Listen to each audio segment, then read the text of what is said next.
સાળંગપુર શ્રી કષ્ટભંજન દેવ હનુમાનજીને ગુલાબ સેવંતીના ફૂલોનો શણગાર તેમજ સુખડીનો અન્નકૂટ ધરાવાયો.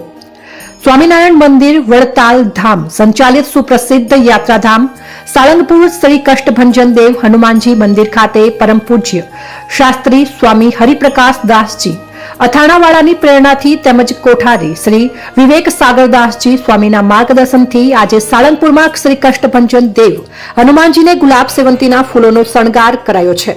સુખડીનો અન્નકૂટ ધરાવાયો છે અને આજે સવારે મંગળા આરતી પૂજારી સ્વામી દ્વારા કરવામાં આવી હતી. પછીની શણગાર આરતી કોઠારી વિવેક સાગરદાસજી સ્વામી દ્વારા કરવામાં આવી હતી.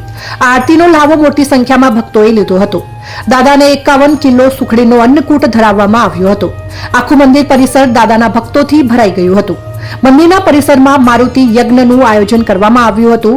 આજે કરાયેલા શણગાર વિશે પૂજારી સ્વામીએ જણાવ્યું કે ગુલાબ અને સેવંતીના ફૂલોનો શણગાર કરાયો છે અને વડોદરાથી આ ફૂલ મંગાવાયા છે. સિલ્કના વાગા ફૂલની ડિઝાઇન અને જરદોશી વર્ક કરાયું છે. હજારો ભક્તોએ પ્રત્યક્ષ તેમજ ઓનલાઈન આ અનેરા દર્શનનો લાભ લઈને ધન્યતાનો અનુભવ કર્યો છે.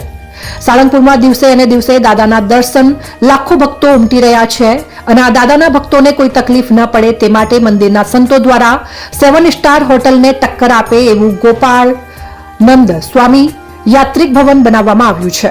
આ ગોપાળ નંદ સ્વામી યાત્રિક ભવન શ્રી કષ્ટભંજન દેવ હનુમાનજી મંદિરની ડાબી બાજુ થોડાક અંતરે અને નવા ભોજનાલયની એકદમ પાછળ બનાવાયું છે.